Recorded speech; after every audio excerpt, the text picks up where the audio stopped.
Hola a todos y a todas, ¿cómo están? Espero que estén muy bien. Bueno, hoy 10 de septiembre es el Día Mundial de la Prevención del Suicidio y por esa razón les quería acercar un videito que hablara al respecto para que pudiéramos echar luz acerca de algunas cuestiones que en general tenemos muy confundidas o no entendemos muy bien.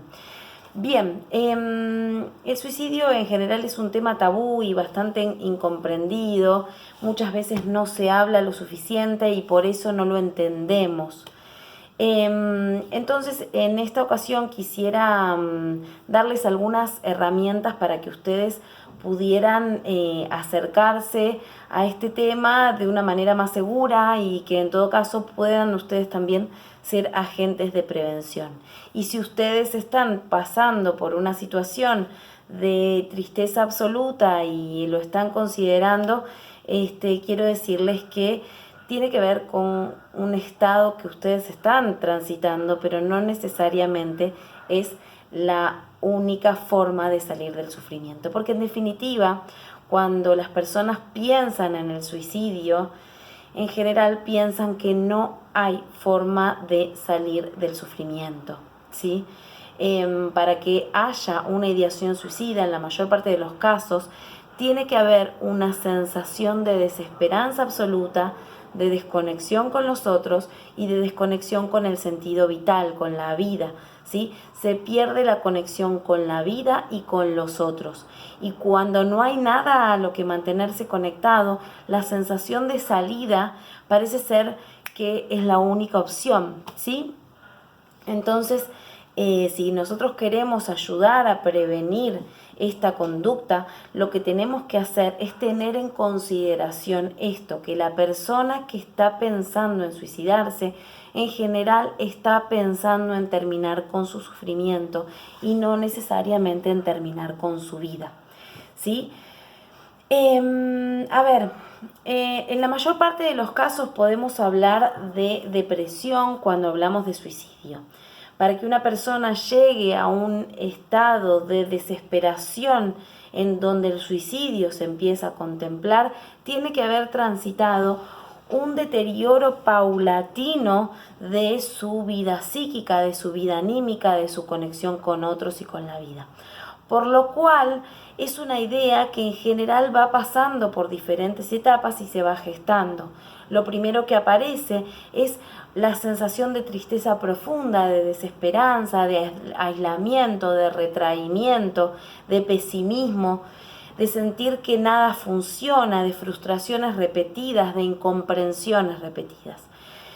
Lo que aparece muchas veces es una fantasía de muerte, una fantasía de quitarse la vida. Muchas veces esto es una idea que para muchas personas queda ahí. La fantasía de muerte es una idea germinal y muy preliminar que no necesariamente va a derivar en intención suicida. Si alguna vez ustedes sintieron un deseo fantasioso de morirse para no tener que sufrir ciertas situaciones o sensación de sentir que quieren desaparecer de este mundo, pero sin ninguna idea concreta de quitarse la vida, quiero que sepan que esto es bastante común y es más común de lo que parece. Y en general es una idea que pasa y muchas veces para las personas que no tienen una intención suicida, termina siendo atemorizante, asusta, decir, ¿por qué estoy pensando esto? ¿Por qué si a mí, si yo sí quiero vivir, yo no me quiero suicidar, ¿sí? Entonces es importante que sepamos que hay una instancia que todos en algún momento podemos tener y no necesariamente va a derivar ahí.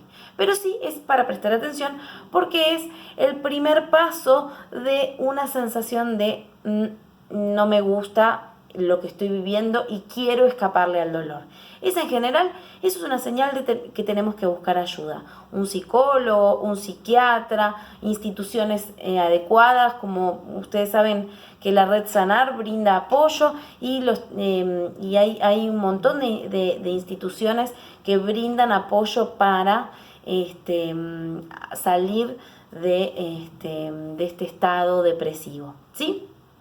Bueno, lo siguiente es que se empieza a fabricar ya con más solidez la idea, fantasear con posibilidades, cómo se haría, de qué manera. Es una fantasía, pero ya más concreta. Eso se le llama ideación de muerte, ideación suicida. La ideación ya está un paso más cerca y es más peligroso. Cuando esa idea empieza a gestarse, pasa por como un pivot entre generar susto y rechazo, pero al mismo tiempo generar una especie de alivio, ¿sí? Si ustedes saben de alguien que está en esta etapa o ustedes están en esta etapa, quiero que sepan que nuevamente están yendo por el camino equivocado para aliviar su sufrimiento. Casi siempre hay opciones antes de pensar en esa opción. Lo siguiente que aparece ya es el plan.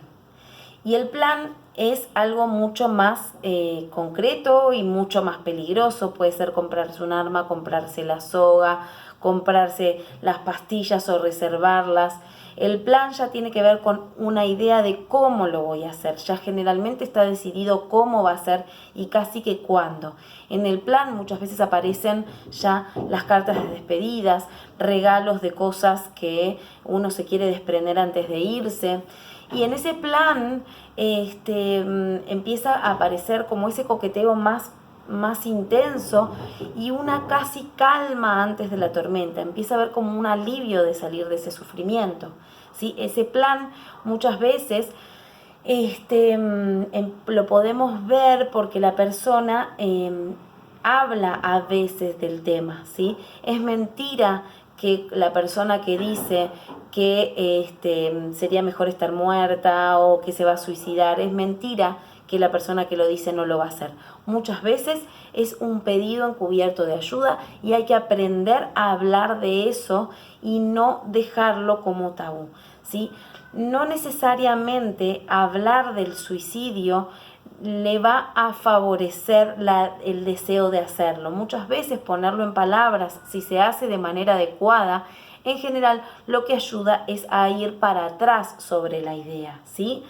Entonces, ya lo último es el intento de suicidio. Muchas personas, hasta que finalmente lo concretan, tienen varios intentos en donde tienen reiteradas internaciones.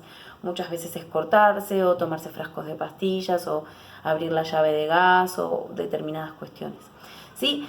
Ya el plan, ya el acto o el intento es mucho más cerca y hay que estar alerta y hay que estar muy presente para evitar, porque esa persona está muy al borde del precipicio.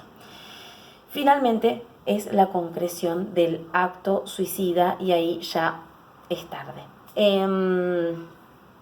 Me encantaría, como les decía, me encantaría decirles que todos los actos suicidas son prevenibles, la mayoría lo son, pero en un alto porcentaje también no lo son. Y esto quiero decírselos porque hay mucha gente que se siente culpable por no haber podido hacer nada. Y también hay que entender que tenemos nuestras limitaciones y que no siempre vamos a poder, ¿sí? No puedo evitar pensar que hay mucha gente por ahí que seguramente está pensando que podría haber prevenido y no lo pudo hacer.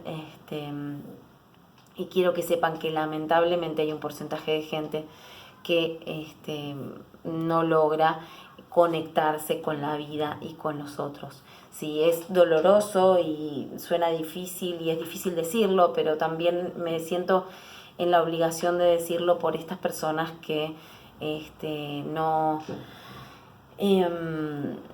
pudieron ayudar y sí quisieron, ¿sí? Bueno, a ver, también es importante comprender que no todo lo que parece un suicidio es un suicidio, ¿sí?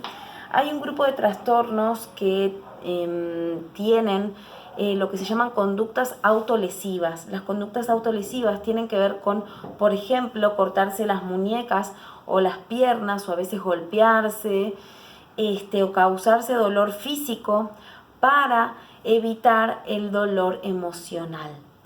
Si bien el germen es parecido, es decir, evitar el dolor emocional, no necesariamente hay intención suicida ahí.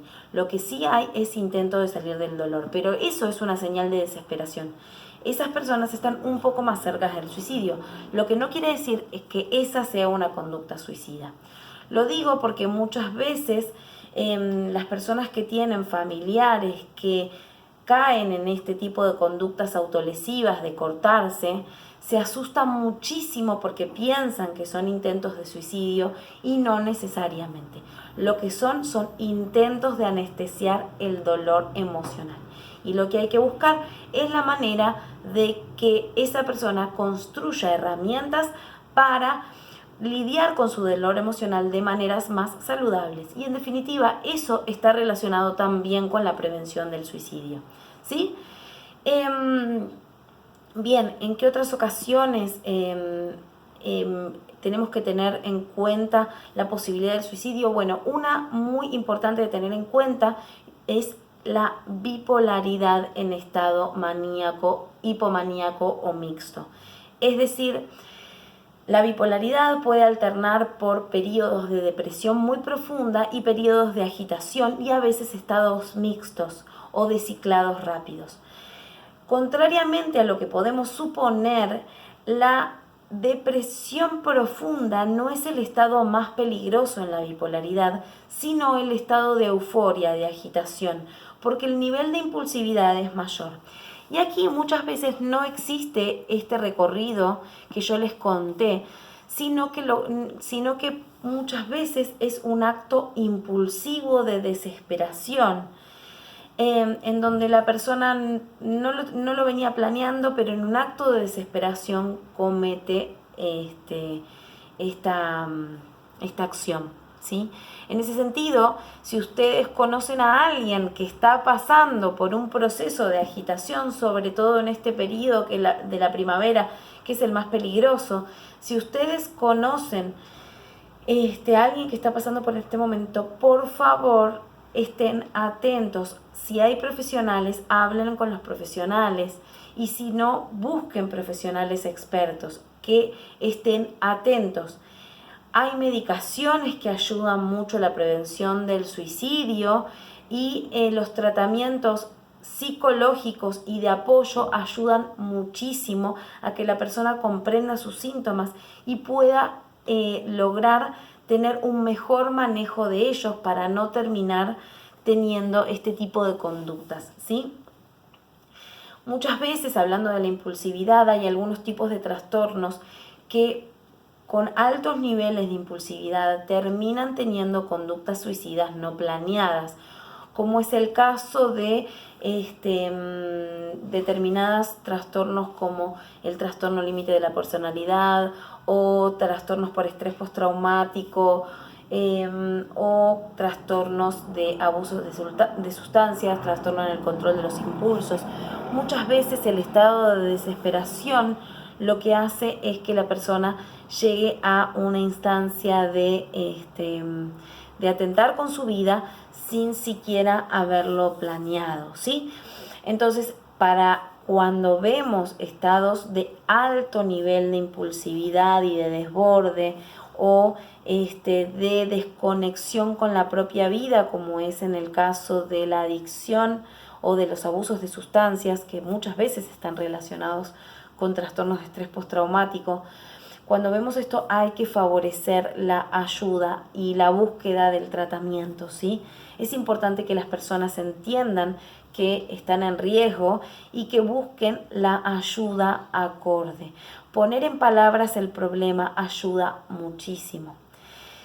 Es importante que tengamos en cuenta que la persona que busca suicidarse no necesariamente, como tendemos a pensar, es cobarde, sino que en realidad lo que está buscando es salirse de su sufrimiento. Lo que hay que intentar es que esa persona entienda desde nuestro lugar amoroso y no crítico que hay opciones, que no está sola, que puede recibir ayuda, que puede recibir compañía, que hay otras personas que se están preocupando por ella, ¿sí? Porque en realidad, cuando, cuando la persona se siente sola, se siente aislada, es el momento donde más aparece la tentación. Entonces, si queremos hacer algo, tenemos que buscar la manera de acompañar, pero sin juzgar, no criticar, no juzgar, no mostrar incomprensión. Es muy importante ser compasivos y validantes con el dolor, porque en definitiva la incomprensión empuja a la persona a la sensación de soledad. Si hay algo que nos ayuda a reconectarnos es la validación emocional y la comprensión. Y a veces no es necesario tanto palabrerío, sino simplemente estar, tener una conversación diaria, compartir momentos, invitar a tomar algo, invitar a dar un paseo si puede, o mirar una película en conjunto, o simplemente sentarnos al sol a charlar de cualquier cosa, o simplemente hacernos compañía. A veces no es necesario hablar todo el tiempo del estado de ánimo, sino simplemente mostrar presencia y validación emocional. Decir como cosas, yo te entiendo, es horrible sentirse así, es desesperante, pero decir cosas como ¿cómo? Pensá en tus hijos, pensá en tu familia, ¿cómo puede ser que vos estés pensando una cosa así? ¡Qué egoísta! Ese tipo de cosas no ayudan en la mayor parte de los casos, ¿sí? Simplemente la persona tiene que reconectarse suavemente con la vida sin sentirse presionada, porque la presión empuja para otro lado, ¿sí? Entonces, amorosidad, compasión, comprensión, validación, acompañamiento son súper importantes para guiar a las personas hacia una reconexión con la vida.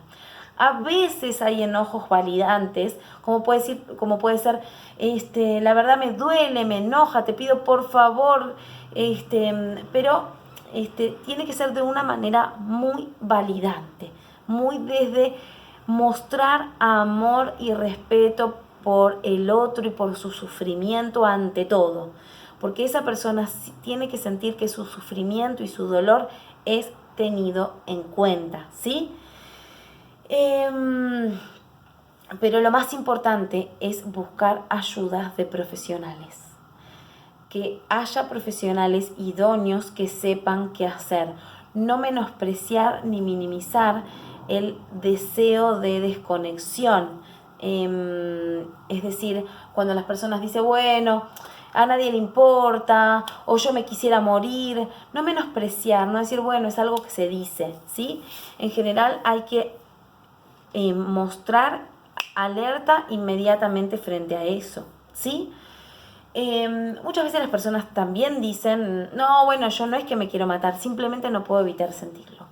Hay un tipo de ideación que no es ideación suicida y que es importante tenerla en cuenta y que me gustaría aclararla, que es en algunos casos cuando hay un trastorno obsesivo compulsivo, hay un impulso hacia la idea de muerte que causa mucho miedo. Quiero que sepan que eso no es ideación suicida. Una persona que tiene la sensación de me quiero morir y al mismo tiempo una sensación de pavor frente a esa idea. Y no dije miedo, rechazo, sino pavor, como desestabilización frente a la idea de estar pensando en eso. Eso generalmente es más bien una idea obsesiva y no es una ideación suicida, aunque sí habla de mucho sufrimiento y se requiere tratamiento, pero ya tratamiento de TOC, ¿sí?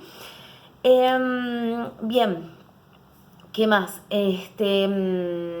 Bueno, me parece que les dije todo. Lo importante es que sepan que lo mejor que podemos hacer si queremos ayudar a prevenir es brindar amorosidad, compasión, comprensión, presencia, conexión. Esas son las cosas que en mayor medida podemos hacer, ¿sí? No intentar imponer creencias religiosas. Hay personas que les sirve mucho aferrarse a las creencias religiosas, pero Si la persona no cree, no lo fuercen porque lo van a hacer sentir incomprendidos. No intenten presionar a que entiendan su deseo por la vida, sino que lo conecte lo que a esa persona le hace sentir bien. Por ahí ayudarla a que hable de lo que en algún momento, por pequeños destellos, les hace bien o los conecta con la vida, porque eso es lo que hay que alimentar, la conexión con la vida, pero lo que a esa persona lo conecta, no lo que se supone que la debería conectar. Y esto es muy importante, porque hablarle de lo que se supone que la debería conectar y no la conecta, la va a hacer sentir peor, ¿sí? Bueno, estas son algunas ideas. Entonces, lo importante es que hablemos del tema. Lo último que les quería decir. A mi criterio, si bien estar hablando todo el tiempo del suicidio puede favorecerlo, no hay que tener miedo de preguntar directamente. Cosas como, ¿vos estás pensando en quitarte la vida? ¿Vos tenés algún plan para quitarte la vida? Cuando vos me decís que te quisieras morir, ¿me decís que estás pensando en suicidarte?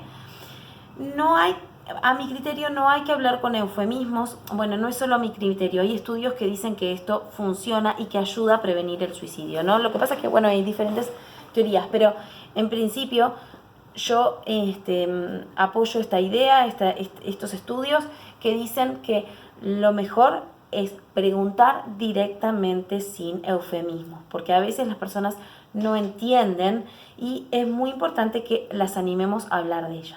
Pero insisto, nunca con actitud crítica, ¿sí? Sino con actitud abierta. Hablarle incluso de que tal vez es normal pensar en esto cuando uno siente que no tiene más esperanzas o formas de